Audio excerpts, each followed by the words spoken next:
Bien, pues arranca la tercera sesión del curso La Concatedral de San Nicolás de Alicante, organizado por el Aula de Arte de la Universidad de Alicante y la sede universitaria de Ciudad de Alicante, a cuyo director, Jorge Olcina, pues siempre muestro la gratitud porque bueno, pues es de justicia. En segundo lugar, bueno, pues agradezco a todos los participantes que se dan cita un jueves más para hablar sobre este importantísimo monumento. Y hoy, bueno, pues según nuestro calendario, el calendario que se había establecido, nos toca hablar sobre programas artísticos. Nos queda el próximo jueves, jueves 25 de junio, en donde hablaremos de los ajuares de platería en concreto. Nosotros hemos estado hablando largo y tendido en las dos primeras sesiones y he insistido quizá hasta, bueno, hasta un punto machacón, permitidme la expresión, sobre que la iglesia de San Nicolás, entonces colegiata, actual concatedral, bueno, pues constituía, desde mi punto de vista siempre, el mejor emblema de la contrarreforma en tierras de la provincia de Alicante. Y es que voy a continuar incidiendo en esa idea de la contrarreforma porque, bueno, pues veréis cómo está todo vinculado. Como os anticipaba antes de la grabación, bueno, pues para hablar de los programas artísticos, cuando me refiero a programas, me refiero a programas desde el punto de vista devocional o desde el punto de vista iconográfico. Y esos programas están agrupados o pueden ser agrupados en tres grandes bloques. Por un lado, Cristo y los temas eucarísticos. En segundo lugar, la exaltación de la Virgen María. Y por último, los santos. Y los santos entendidos desde el punto de vista de santos, por así decirlo, locales, como Santa Felicitas, santos tradicionales. Recuerdo, por ejemplo, pues un San José, un San Pedro, un San Roque, el mismo San Nicolás, y luego los santos habituales de las órdenes religiosas, en donde veremos pues, a San Vicente Ferrer, a San Vicente Mártir, incluso, bueno, pues mencionaré a San Carlos Borromeo, cuando no, también a San Francisco Javier. Bien, ¿por qué agrupo en tres grandes bloques este tema de los programas artísticos? Bueno, pues porque, como os decía, si fuese capilla por capilla, pues sería mucho más farragoso y quizá, bueno, pues no tendría ese carácter o quizá ese mensaje unitario que a mí me gusta imprimir en mis intervenciones. Vamos a hablar en primer lugar, en este primer bloque, de Cristo y de los temas eucarísticos. Y voy a volver al Concilio de Trento, más concretamente a la sesión número 13, que se desarrolla en el año 1551, que pone un especial énfasis bueno, en redefinir, en actualizar el sacramento de la Eucaristía como tal, pero también como un sacrificio. ¿Y todo ello por qué? Bueno, pues no conviene obviar que la Iglesia Católica estaba siendo objeto de ataque por parte de los protestantes y los protestantes atacaban la Eucaristía. ¿Por qué? Bueno, pues porque no veían en la Eucaristía la presencia real de Cristo y consideraban que la práctica de este sacramento era idolátrica. Mirad lo que dice el Concilio de Trento al respecto. Dice, y he señalado en negrita, un poco más resaltado, el contenido que más me interesa, porque bueno, pues esta es la sesión número 13, no vamos a leerla entera, pero fijaos. Dice, después de la consagración del pan y el vino, se contiene en el saludable sacramento de la Santa Eucaristía, verdadera, real y sustancialmente nuestro Señor Jesucristo, verdadero Dios y hombre. Y luego critica, dice, hay una execrable maldad que ciertos hombres contenciosos y corrompidos las tuerzan, violenten y expliquen en sentido imaginario, figurado, ficticio, imaginario, por el que niegan la realidad de la carne y sangre de Jesucristo. Los padres que asisten al Concilio de Trento tienen la difícil tarea de dar respuesta a todos esos envites, a todos esos ataques. Y efectivamente se ven obligados a exponer la presencia de Cristo, la presencia real de Cristo en la Eucaristía, y bueno, pues también justificar que la ceremonia de la misa tenía que verse de la misma manera que Jesucristo se sacrifica en la cruz. Los decretos de esta sesión 13 lo justifican de ese modo y explican, bueno, pues vienen a justificar y vienen a explicar el gran desarrollo que conoce el arte en torno al sacramento de la Eucaristía. Por ello me voy a centrar en primer lugar en las representaciones eucarísticas. Se puede hablar desde mi punto de vista de un auténtico triunfalismo, ¿no? Como se ve, por ejemplo, en la erección de templetes o tabernáculos.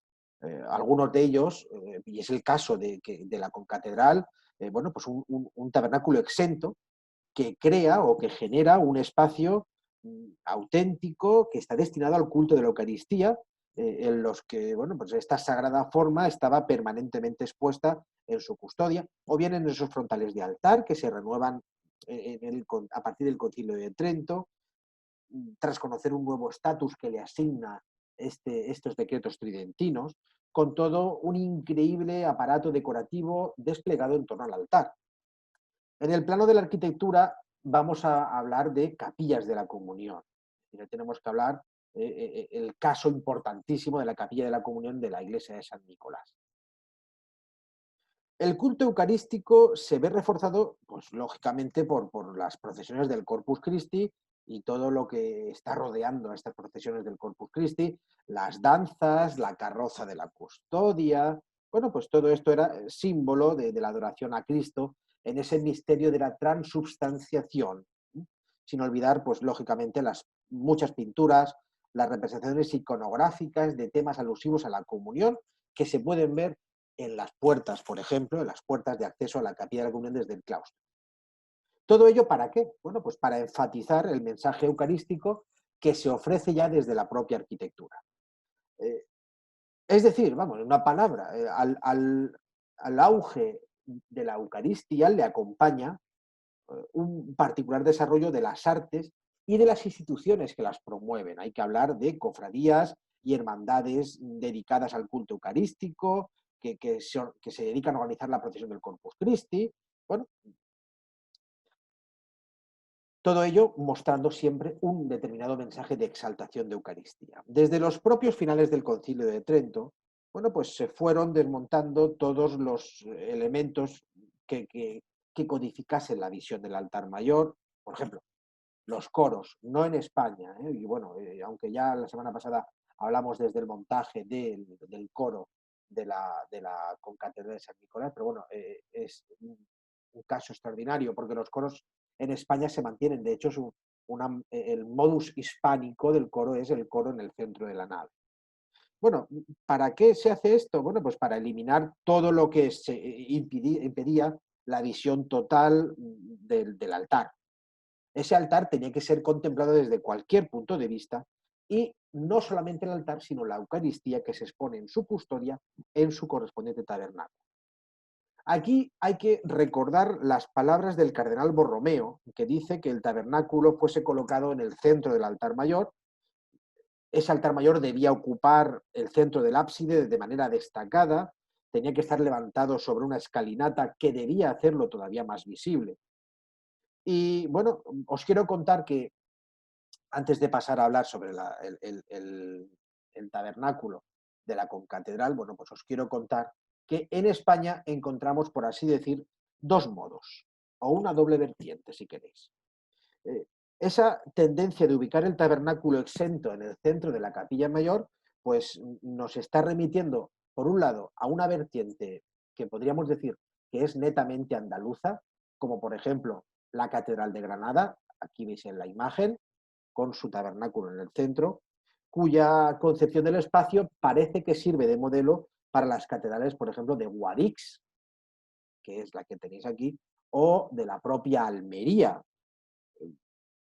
Y por otro lado tenemos la variante de la corte, es decir, la variante del centro de España, por ejemplo, con ejemplos tan paradigmáticos como esta iglesia de las Bernardas de Alcalá de Henares, con un templete exento, como estáis viendo, en el centro de su ábside.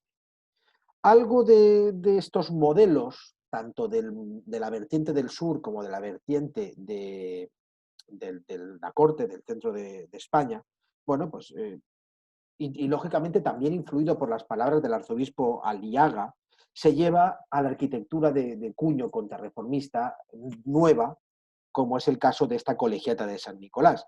Esta colegiata de San Nicolás y posteriormente la iglesia de Santa María de Elche, de la que es deudora de la iglesia de San Nicolás, bueno, pues ubican sus templetes aislados en el centro del ábside, siguiendo muy de cerca ese alegato contrarreformista de la exaltación eucarística. Esos templetes o tabernáculos, bueno, aunque en ocasiones se llega a confundir su función o incluso su denominación con el mismo sagrario, por esa doble significación de ser el trono de Cristo y evocar el templo de Salomón, bueno, pues constituyen una tipología que es inusual en España.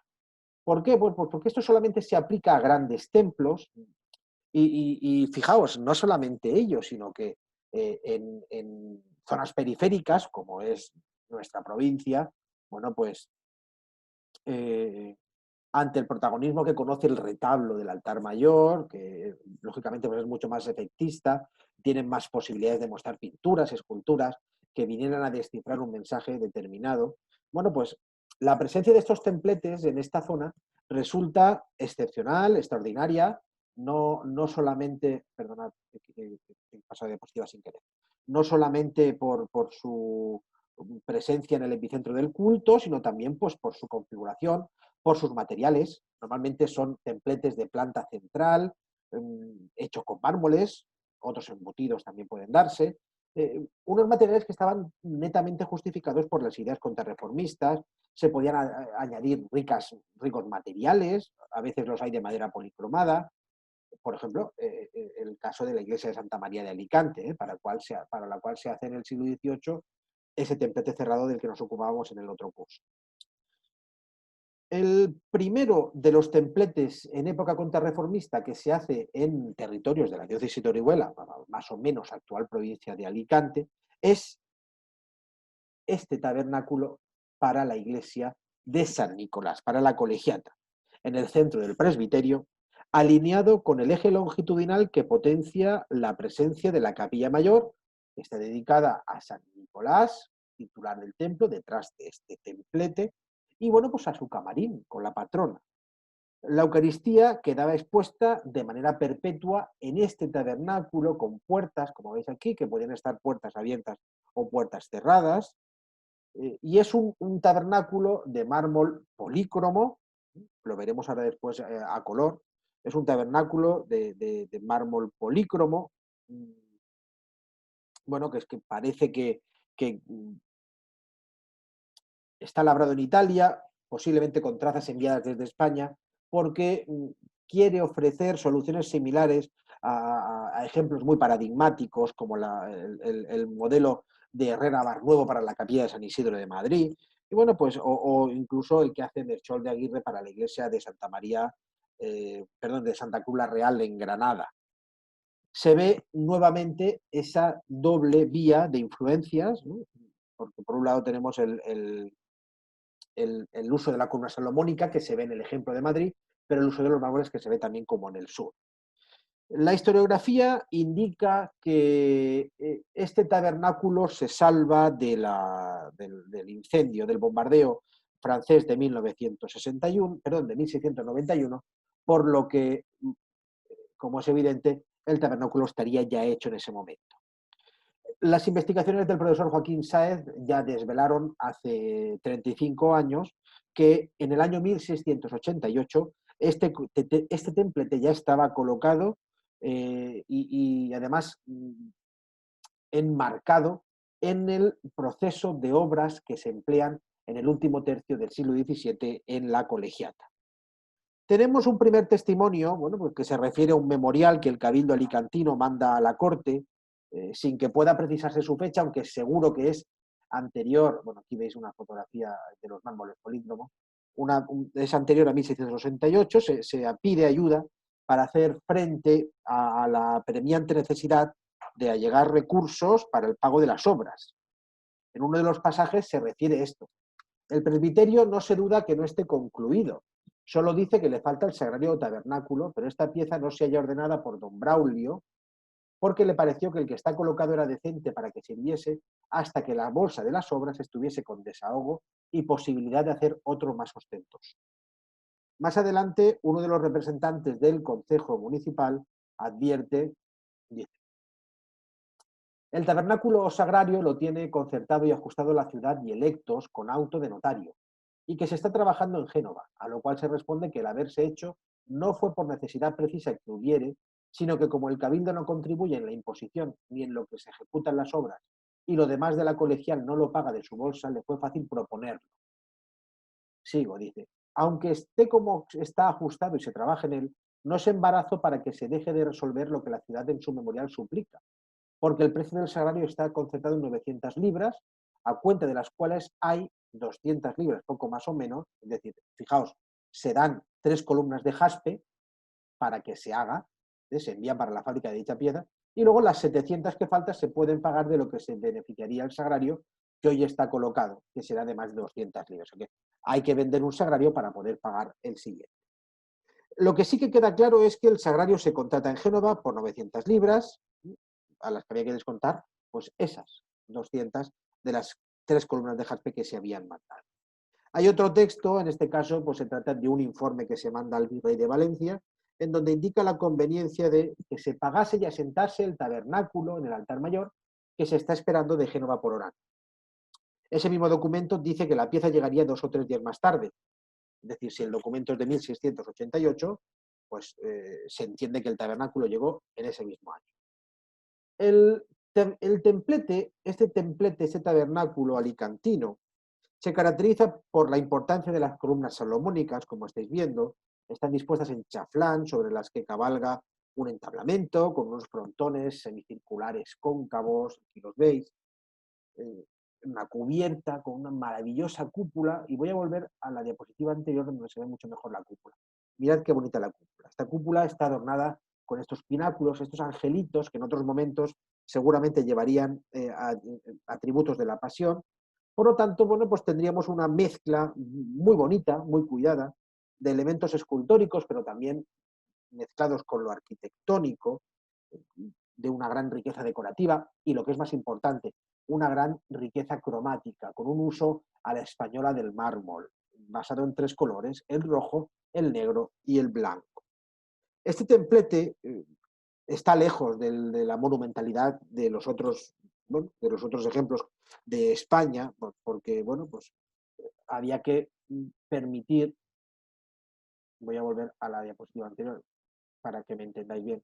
El templete no puede ser monumental porque había que permitir la visión de la capilla de San Nicolás y el camarín de la Virgen del Remedio. Inaugura la serie de tabernáculos que se hacen en tierras de la provincia de Alicante a partir de esos momentos.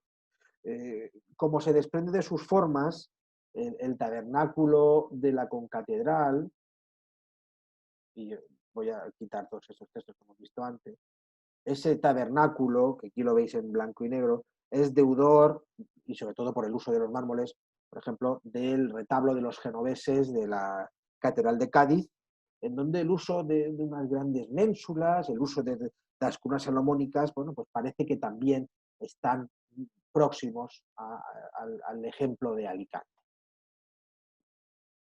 Si San Carlos Borromeo se pronuncia al respecto de la configuración de los templetes, bueno, pues el arzobispo Aliaga también le dedica unas líneas, y bueno, pues el arzobispo Aliaga parece que viene a exigir que se construya un espacio eucarístico lejos del altar mayor. O sea que no solamente tendría que usarse el altar mayor como espacio de exposición eucarística, sino que había que hacer un espacio específico. Por ejemplo, en Andalucía se le denominará sagrario, en el Levante, capilla de la comunión. Estas capillas, bueno, pues tienen sus retablos de mármol o de otros materiales, con repertorios iconográficos del Antiguo y del Nuevo Testamento, como ocurre en la capilla de San Nicolás, cuya ornamentación, como estáis viendo, ya se ve desde las mismas puertas de acceso desde el claustro. Los grandes templos de la provincia de Alicante, de la diócesis de Orihuela, pues se hacen eco de lo que dictamina el arzobispo Aliaga, y bueno, pues a partir de 1695 se comienza a proyectar una capilla de la Comunión para la colegiata de San Nicolás. Se termina en 1738 con, bueno, una importante labor escultórica y decorativa del escultor valenciano Juan Bautista Borja, de quien ya he hablado en otras ocasiones. Lo último que se instala seguramente sería la balaustrada metálica, y fijaos, esto me lo han enviado desde la empresa que la restauraron. ¿eh?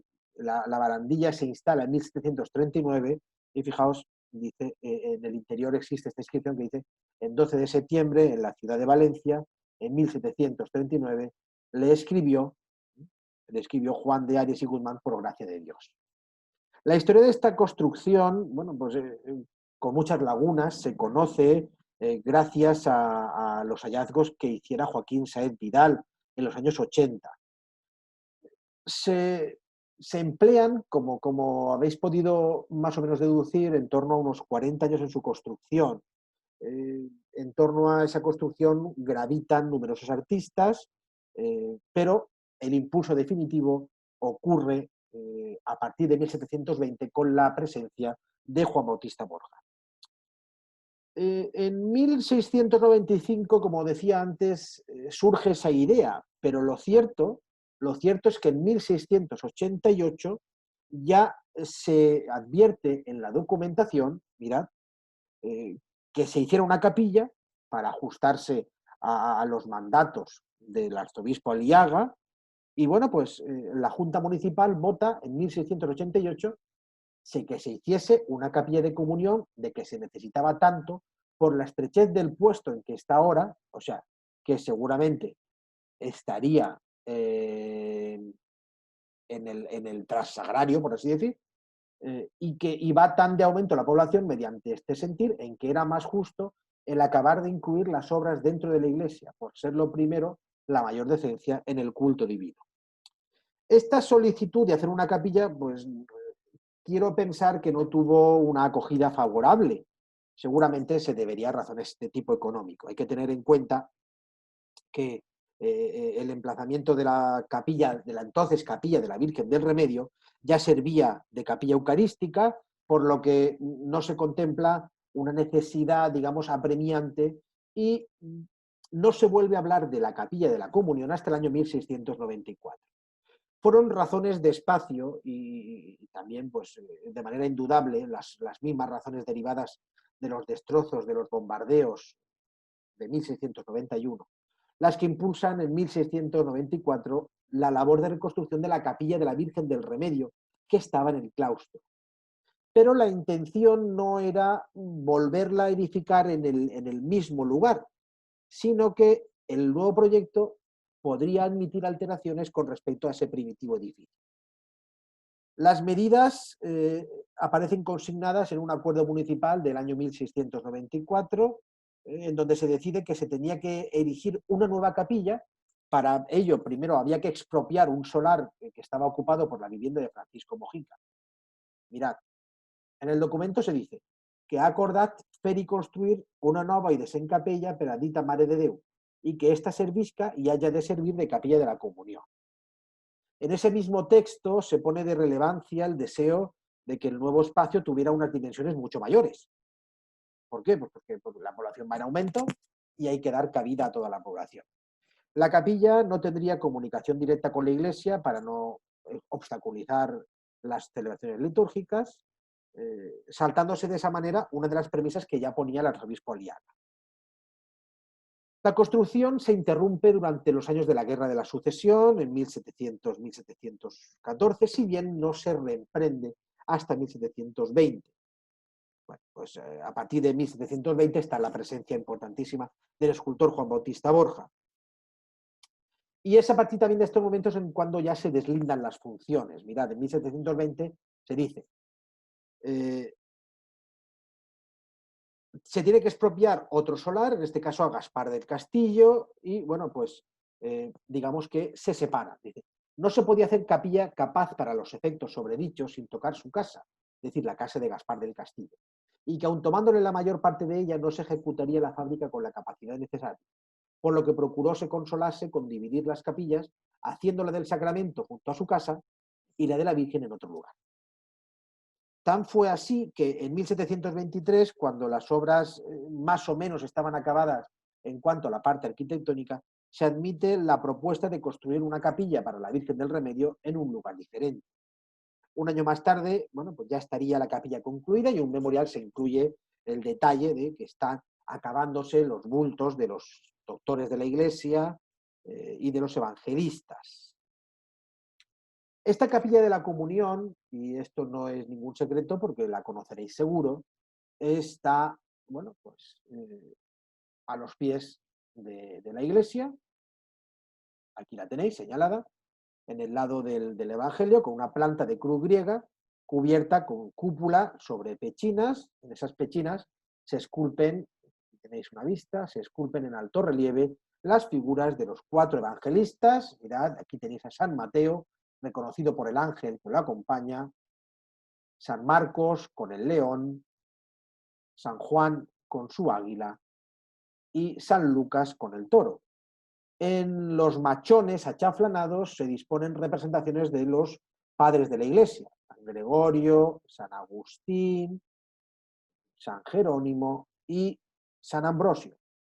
Y en las claves de los arcos torales se representa Dios Padre, Cristo Redentor, el ave fénix y la custodia. Como veis, todo gravita en torno a la Eucaristía.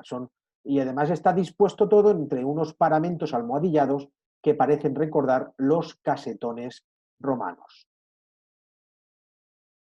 Todas estas esculturas que acabáis de ver deben fecharse más o menos entre 1723 y 1726. Si hablamos, por ejemplo, de los doctores de la Iglesia, número de 4, de un tamaño grande, por cierto, bueno, pues todos ellos están acomodados en su nicho, como estáis viendo, un nicho rematado con esta forma de venera, que no muestran sus habituales atributos. Por ejemplo, no tiene, San Gregorio no aparece con su tiara, eh, ni San Agustín ni San Ambrosio que aparecen con su mitra, ni San Jerónimo con su capelo cardenalicio. El único rasgo en común que presentan es que todos ellos, mirad, os pongo los otros 4, están en su actividad más específica, que es la de redactar textos teológicos. El tratamiento de las formas, como estáis viendo, es bueno, pues de una gran elegancia, con una indumentaria muy bien hecha, los pliegues. A pesar de tener ese carácter frontal, bueno, pues parece que Juan Bautista Borja trata de imprimir una gracia sinuosa, lo que contrarresta un poco de rigidez a las formas. Sugiere un movimiento que resulta especialmente visible al contemplar pues, la disposición de piernas giradas para un lado, torso que va para otro y el rostro. Los rostros son de un gran realismo, con una gran fuerza, y bueno, pues cada uno de los nichos, por su parte superior, está rematado con una figura del ave fénix. Por lo que respecta a los evangelistas, y he puesto aquí un ejemplo en el caso de San Marcos, bueno, pues hay autores, en el caso del profesor Joaquín Sáenz Vidal, pues que sugieren que no es obra de Juan Bautista Borja, sí puede ser su traza, pero no su ejecución, que sería de algún miembro de su taller. Hay rasgos un poco más torpes que parece que denotan, como por ejemplo la cabeza del león o esta mano, que parece que están denotando más la mano de un aprendiz que la de un maestro. La imagen iconográfica más novedosa desde mi punto de vista en toda esta capilla es esta, la del Cristo Redentor. Es un Cristo ya resucitado, mirad, con sus llagas, sosteniendo la cruz de su martirio. Está en el anillo de la cúpula de la capilla, a los pies. Y bueno, pues debe ser, sí, más o menos entre 1720, 1723 y 1726. La maestría de Juan Bautista Borja aquí se hace presente, en esta escultura. En esta escultura se pone en total relación el ambiente de entusiasmo eucarístico del que ya he hablado tras el fin del Concilio de Trento. Y bueno, pues aquí vemos, mirad, un Cristo resucitado con un escrupuloso estudio anatómico. Repara en detalles muy, muy concretos, como por ejemplo el entramado venoso de estas manos, las llagas, ¿veis? Es decir, y bueno, pues la presencia de estos ángeles en la nube, parece que quiera plasmar la plegaria eucarística primera de San Agustín, que decía, pues eso, que por las manos de tus ángeles estarás en tu altar. Es decir, en realidad, bueno, eso es una iconografía que enfatiza, mediante lo visual, los lazos con la universalidad romana, de la Iglesia romana me refiero, de su liturgia, un símbolo pues, que parece que está más vinculado a la obediencia al pontífice a través del rito, a través de la ceremonia, sin descartar, bueno, pues la visión de una escultura maravillosa como es esta. Desde el punto de vista constructivo, bueno, pues la capilla de la comunión combina círculo, cuadrado, es decir, las formas geométricas más perfectas que aluden directamente a la idea de Dios y a la cultura de su tracista, algo en lo que ya he incidido en sesiones anteriores. El tracista, aunque ya se encuentra en el siglo XVIII, no quiere alejarse del planteamiento desornamentado de todo el plan de la Iglesia. Por ello, bueno, pues introduce ciertos repertorios seiscentistas, como todas estas plaquetas almohadilladas que están a lo largo de toda la capilla. La planta de cruz griega, bueno, pues es la más especial de todas, con sus connotaciones simbólicas, evocadoras, cubierta por esta cúpula semicircular, perdón, circular, pues con todas estas decoraciones. La pared del altar está adornada por un espléndido retablo de mármoles, obra también de Juan Bautista Borja, eh, aunque es ayudado por José Terol en las labores de cantería. Y bueno, pues tiene que ser forzosamente de antes de 1727, porque en ese año, en 1727, se hace un informe en donde se dice que ya está terminado. El retablo reproduce esquemas italianos. Es también deudor de los mármoles genoveses para la capilla de los genoveses de la Catedral de Cádiz. Y bueno, pues son 4 grandes columnas de fuste negro, con capiteles y basas de color blanco, sobre este alto plinto que veis aquí, sobre el que se ubican, bueno, pues diversos milagros eucarísticos, desde el incendio de la iglesia de Santa María de Alicante de 1484, pues hasta el hallazgo de las sagradas formas de Alcoy, el milagro del asno de la cruz, Santa Clara expulsando a los sarracenos en Asís, en fin.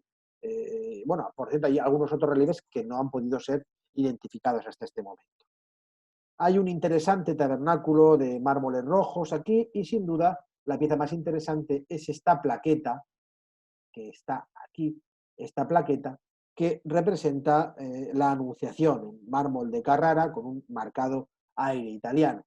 En la cúspide, bueno, pues la Santísima Trinidad, mientras que acompañan 2 virtudes teologales como son la fe y la esperanza. Como era de esperar, 2 grandes lámparas de 1752 están adornando este recinto, hechas por el platero alicantino José Calvo. El programa ornamental no acaba aquí.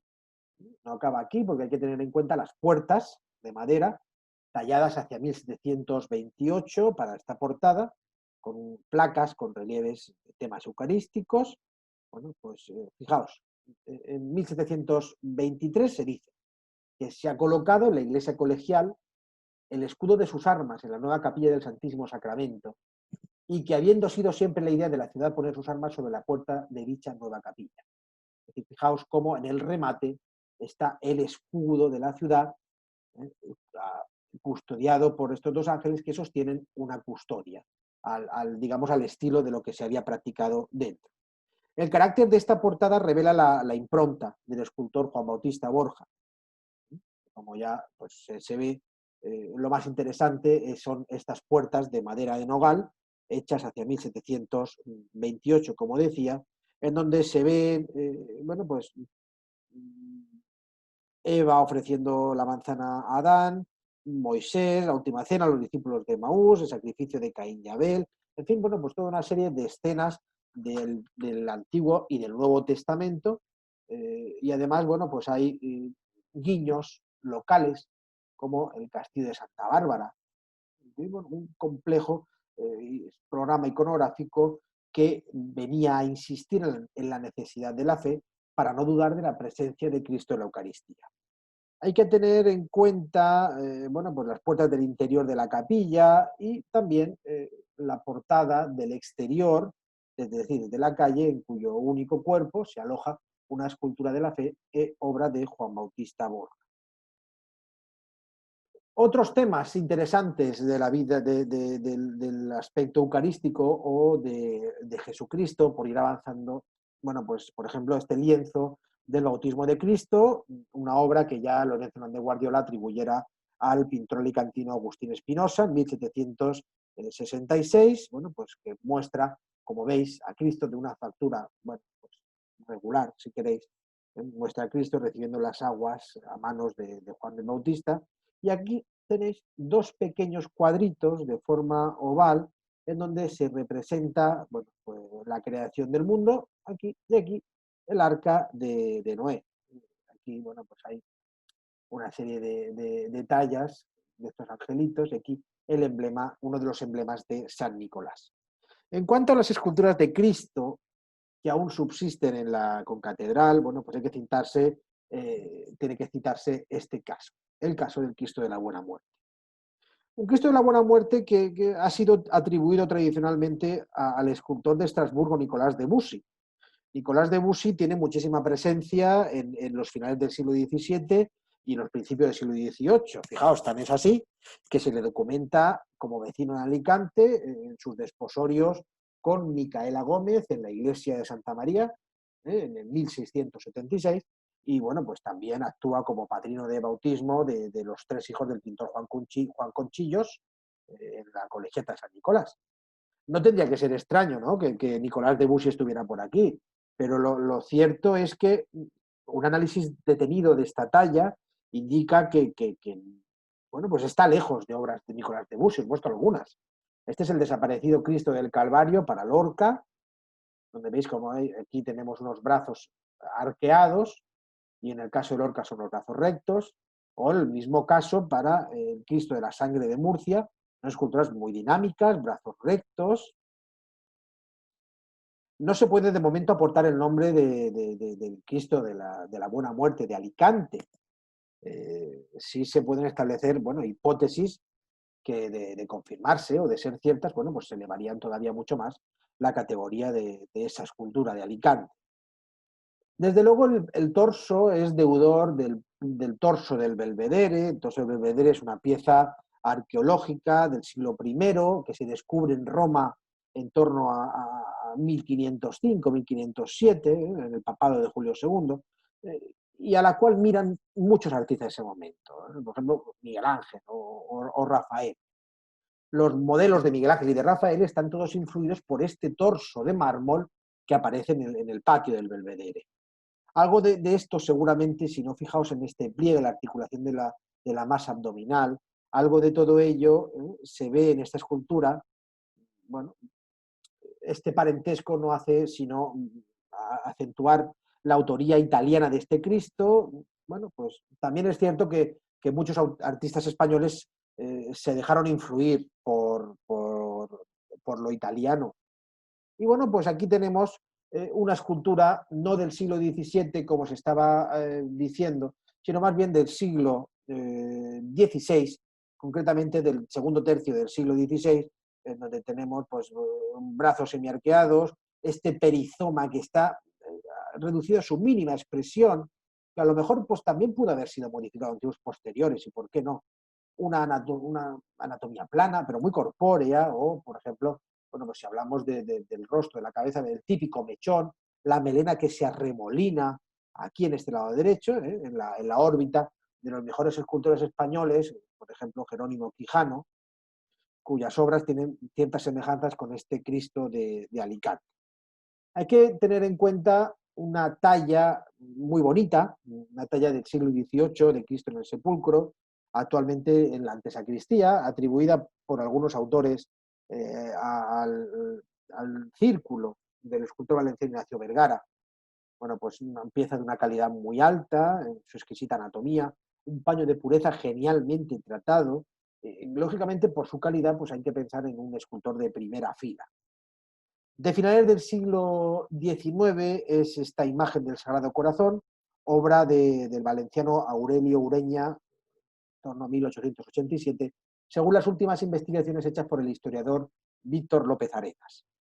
Este escultor Ureña, bueno, pues muestra la representación habitual del Sagrado Corazón, de pie, con el corazón sobre el pecho, los brazos extendidos hacia los fieles, sobre una peana de nubes. Destaca pues, un lenguaje clásico, el tratamiento naturalista de los ropajes, no tiene artificiosidad, algo de policromía quizá en el cíngulo que cae por aquí. Y bueno, pues fue encargada por el Apostolado de la Oración en 1897. Fijaos cómo ya la prensa también se hace eco de todo ello. El culto a Cristo se completa con la imagen de nuestro Padre Jesús, obra procediente de los talleres valencianos de Peris, atribuida mucho tiempo a José María Ponsoda, si bien su última restauración ha puesto luz en que no es de José María Ponsoda. Es un Cristo, aquí lo vemos sin la cruz, habitualmente lleva su cruz, que está en un retablo de 1643, que es el retablo barroco más antiguo de toda la provincia de Alicante. Hay otras pequeñas manifestaciones artísticas, como por ejemplo, mirad, esta tabla de la Última Cena, que está en el retablo de San Antonio de Padua, en la predela, y bueno, pues podríamos ascribirla a la segunda mitad del siglo XVII, quizá a lo mejor su origen murciano, y además está representando el tema pues, del punto de vista más habitual. Destaca este personaje, es el personaje de Judas Iscariote, nos representa muy iluminado, pelirrojo, vestido de amarillo, que son los colores propios de la locura, de la traición, y bueno, pues la habitual bolsa, que la veis aquí, donde guardaría esas 30 monedas por las que vende a Jesucristo. A este motivo de la Última Cena tiene que sumarse otro. En este caso, bueno, no es el tema central, pero sí que es una alusión dentro de otra obra. Aquí tenéis esta tabla que está en la antesacristía, hecha por el pintor Nicolás Borrás, es la Misa de San Gregorio, pero mirad cómo en la parte central, aquí, en esta parte central de aquí, aparece un exceomo, es decir, un varón de dolores, que bueno, pues la tabla es importantísima, no solamente como obra de arte, sino también como documento, porque es de la primitiva fábrica. El pasaje de Cristo en la cruz, vivo o muerto, por ejemplo aquí, pues también acapara mucha atención dentro de la iglesia de San Nicolás. Tenemos este lienzo eh, que está en el retablo, en el ático del retablo de nuestro Padre Jesús, mirad, con una representación de la Jerusalén celestial, que está descrita en el Apocalipsis según San Juan, a base de torreones, de planta circular, y aquí en los pies la calavera de Adán. Es decir, aquí, bueno, pues si tenéis curiosidad de todos estos motivos, en mi perfil de academia.edu he subido un estudio sobre los motivos iconográficos de la Pasión de Cristo que hay en la iglesia de San Nicolás, en donde me ocupo de todo ello. En la capilla de San Rafael hay un Cristo vivo, vamos, un calvario, netamente un calvario, acompañado por San Juan y Santa María, es decir, la Virgen María. Y luego, bueno, pues tenemos en la capilla de San Antonio, tenemos a San Carlos Borromeo, con ese característico perfil de nariz aguileña, con una de sus visiones. Es decir, aquí tenemos, primero, se siguen los retratos de este cardenal, del cardenal Carlos Borromeo, y aparece en una de sus visiones que es el diálogo con Cristo. En el retablo de la capilla de San Nicolás, en su ático, está este calvario mixto que combina la escultura de este Cristo renacentista con la pintura en donde aparecen los personajes habituales del Calvario. El Cristo podríamos decir que resulta un poco arcaizante al presentar, bueno, pues ciertos rasgos que son más propios de la escultura renacentista que no de la protobarroca, que es el momento en el que se está haciendo esta capilla. Ahora pasaríamos a hablar del segundo bloque, la exaltación de la Virgen María. Y bueno, pues desde luego pues, es uno de los principales programas de culto que se potencian desde la Contrarreforma, como respuesta al rechazo por parte de los protestantes. Y, bueno, pues este fomento contrarreformista también estuvo acompañado de un particular desarrollo artístico y que en la concatedral de San Nicolás, bueno, pues adquiere un carácter verdaderamente ejemplar. Tengo que deciros que no hay templo en la diócesis ni en la provincia que no tenga alguna de sus partes. Imaginaos, una fachada, una capilla, un retablo, una imagen dedicada a la Virgen. Es usual encontrar, por ejemplo, templos medievales que tienen una nueva fachada renacentista, una nueva fachada barroca, eh, en donde se ha colocado iconografía dedicada a la Virgen. Es el caso, por ejemplo, de esta portada de la Anunciación de la Catedral de Orihuela, o mirad, a un templo del siglo XVII se le añade esta portada del siglo XVIII de, esto es Aspe, la Basílica de Nuestra Señora del Socorro de Aspe, de la Virgen luchando contra el diablo. Mirad, aquí tenéis el diablo.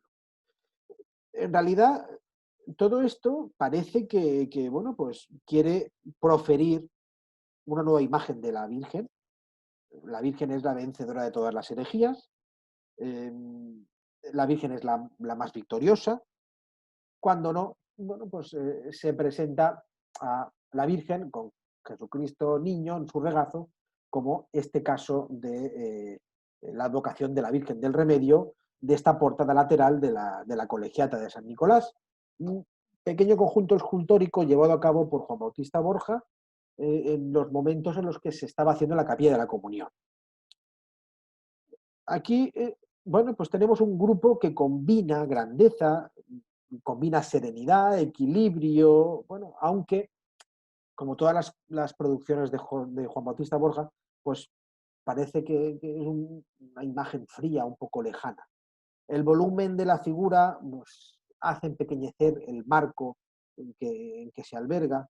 Mirad con qué suavidad caen estos pliegues, que son muy parecidos a los de los doctores de la iglesia que veíamos en la capilla de la comunión.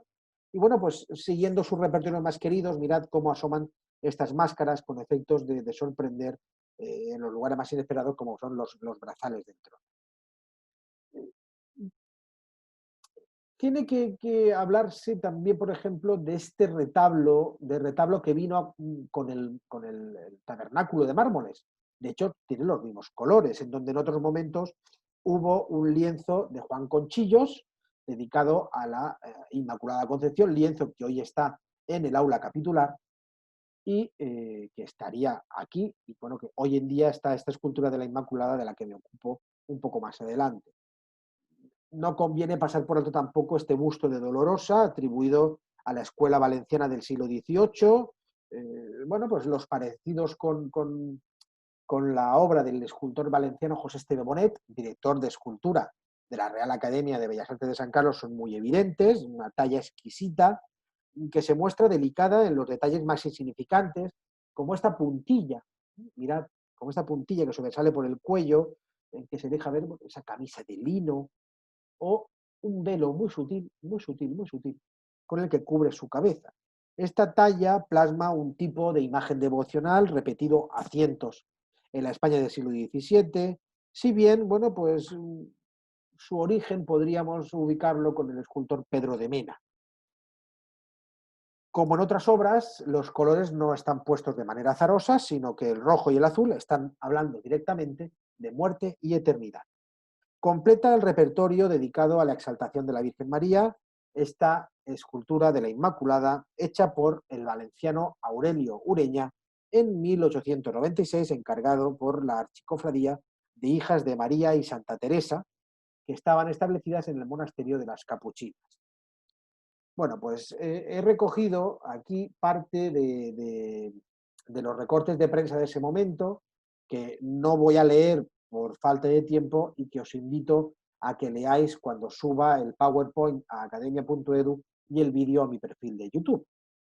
Mirad, he traído aquí, bueno, pues en realidad es una obra que se convierte en la carta de presentación del artista y, bueno, pues a partir de estos momentos, esta obra ocupa este retablo de mármoles genoveses del siglo XVIII. Esta Inmaculada es la más antigua de todas las que se han conservado del escultor Aurelio Ureña. y se convierte en una muestra de la calidad de la, bueno, de la que gozaba ya este escultor. En 1919, el Cabildo de la entonces Colegiata de San Nicolás impulsa la organización de la Cofradía de la Virgen del Remedio. Tienen un objetivo muy claro: revitalizar el culto a la patrona de Alicante.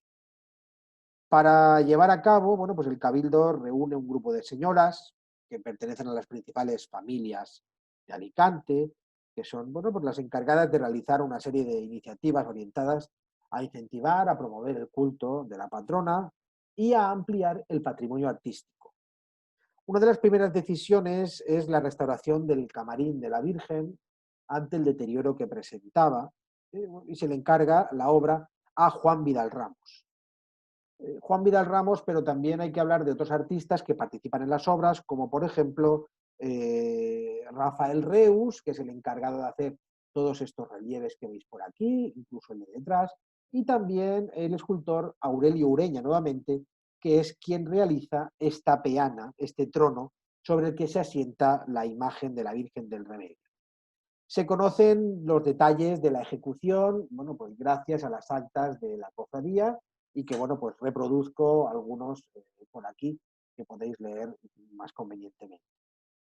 Como veis, el trono es una superposición de elementos que buscaban elevar en altura la imagen de la Virgen, y todo ello encaminado a facilitar su visualización. Todo el conjunto está sobre una torre dorada que hace referencia a una de las letanías del Rosario, con el escudo de Alicante. Sobre ella está este orbe que veis aquí, con cabecitas de querubines, con ángeles, en fin, todo ello está en consonancia con este ambiente de exaltación de la Virgen que ya se conocía desde el siglo XVII. Y el último bloque, y ya para acabar, bueno, pues hablamos del arte para los santos. Es otro de los grandes capítulos contrarreformistas, junto con la Eucaristía, junto con la Virgen. Ese culto a los santos se incrementa a partir de ahora con, bueno, pues un protagonismo artístico y plástico, se veneran sus reliquias. Y bueno, pues muchos santos ven recuperado su esplendor después de que en tiempos medievales se diera mucho protagonismo a santos, mm, por así decirlo, los patronos de las localidades. Os presento, por ejemplo, a Santa Felicitas. Santa Felicitas es una matrona alicantina del siglo II después de Cristo, que consagraba su viudez a la educación de sus 7 hijos, martirizada por conspirar contra la religiosidad profana. Bueno, pues aquí tenemos, esto es un exponente de la religiosidad de ese momento, y bueno, pues en 1660 se piden sus reliquias a Roma, y se hace este busto relicario con formas totalmente en consonancia con el siglo XVII. O, por ejemplo, la gran aportación que hace la capilla de San Nicolás, justo detrás del tabernáculo, en el centro del eje, en cuyo centro, bueno, pues se ubica la imagen medieval de San Nicolás. Veis cómo aquí está el busto de Santa Felicitas o San Nicolás, una imagen tardomedieval del siglo XV, que está en esa hornacina central, un retablo de orden único, monumental, el típico del siglo XVII. Bueno, pues esta capilla es una capilla total, abarcante, y aquí, bueno, pues he podido recoger lo que tenía, por ejemplo, en 1714, todos los objetos de plata y todos los objetos textiles que había. Como veis, pues muchas cosas. Tiene que tenerse en cuenta también, y perdonad por la fotografía, que es una fotografía de libro, porque no he podido hacer una fotografía del natural, la imagen que talla Juan Bautista Borja para la puerta negra, de la puerta en la que sería la puerta mayor. Son los habituales atributos, los mismos cánones de todas las obras de Juan Bautista Borja. No pueden pasarse por alto otros muchos santos, por ejemplo, San Roque, que tiene un relicario hecho en el año 1600 por Hércules Gargano, del cual hablaremos en la próxima sesión de este relicario, pero también del siglo XVII es esa escultura, una escultura que, bueno, pues, por sus colores se ha relacionado en ocasiones con la producción de Nicolás de Bussy, aunque poco tiene esta talla de Nicolás de Bussy. A lo mejor pudo ser hecha por algún artista local, alicantino, bueno, que conociera la realidad escultórica de su tiempo, que quisiera plasmarla en su obra, pero lógicamente no tiene la corporeidad de un gran maestro. Si hablamos de santos de las órdenes religiosas, bueno, pues podemos hablar de San Vicente Ferrer. Las órdenes religiosas a partir de este momento cobran un auge muy importante. Y bueno, pues aquí tenemos a Vicente Ferrer, representante de los dominicos. Es una obra del escultor alicantino Bautista Vera Linares, 1702. Mirad cómo aquí tenemos el asiento del encargo, el consejo de Done y Pague Batiste Vera, escultor 35 lliures, en que se ajusta sitiada del dia d'avui la efígie del senyor Sant Vicent Ferrer que ha fet per a les processos generals que fa esta ciutat com a patró seu. La talla, como veis, pues muestra al santo con su hábito de dominico, con unos interesantísimos estofados, señalando con su dedo índice la habitual filacteria que acompaña a su diadema de plata. Es una talla muy naturalista, donde bueno, pues, se ve la expresividad de su rostro, mirad, de una gran calidad. Y bueno, pues sobre su diadema estaba atribuida al platero alicantino Jaime Calvo, un platero del siglo XVIII, pero bueno, lo cierto es que por sus formas y por la epigrafía es una diadema de finales del siglo XVI. El escultor Francisco Salvatierra hace en 1703, o sea, un año más tarde, esta escultura de San Vicente Mártir. Mirad, el testigo documental lo pone por aquí. Done i pague a Francisco Salvatierra, escultor 5 lliures que en sitio del dia d'avui se li han lliurat per ajuda de costa en atenció d'haver fet la imatge del señor San Vicente. Pero fijaos, porque hay otro aporte documental de ese mismo año que sitúa al escultor José Bernabéu como autor, porque dice Done i pague a Josep Bernabéu, escultor 5 lliures, en atenció a haver fet la imatge del señor San Vicente, que es esta, San Vicente Mártir. Al tratarse de un diácono, viste con una dalmática sobre un alba y un collarino del que penden estas dos borlas tan efectistas. No tienen los atributos en su mano, sino que están detrás de él, la muela de molino que se ve y el aspa, la gran cruz en aspa. Seguramente aquí tendría en tiempos la palma del martirio y a lo mejor pues aquí, entre estos dos dedos, pudo presentar el habitual manípulo o, por ejemplo, el ocino de vendimiador o la Biblia como predicador o quizá a lo mejor los garfios de su tortura, es decir, cualquier atributo iconográfico suyo. Sobre su cabeza, bueno, pues esa aureola de santidad que veis con rocallas, otros elementos de carácter floral. Su escultor, fuera quien fuera, porque ya los nombres a veces, bueno, pues no es que sobren, pero su escultor, quien lo hiciera, ha sabido plasmar toda la carga expresiva en la mirada que este santo dirige al cielo, al igual que en unas pequeñas arrugas que hay en la frente o en esas venas tan marcadas de las manos. La policromía y sobre todo la estofa que estáis viendo de la dalmática demuestra que su autor era un maestro que conocía estas técnicas, igual que el dorado. Si se habla de santos, también tenemos que hablar de San José. Y vuelvo a traer al escultor valenciano Aurelio Ureña, quien en 1900 hace esta obra en ayuda de su amigo, de su compañero, Eugenio Carbonell, es una obra costeada por suscripción popular. Bueno, pues es la iconografía tradicional de San José, arrodillado sobre un lecho de nubes, sostiene al niño, el niño, bueno, pues tiene una edad avanzada, no es un niño, digamos, pequeño, y bueno, pues a través de esta composición, los dos artistas, Aurelio Ureña y Eugenio Carbonell, dirigen la atención de manera bidireccional, o sea que tanta atención le dan al niño como a San José.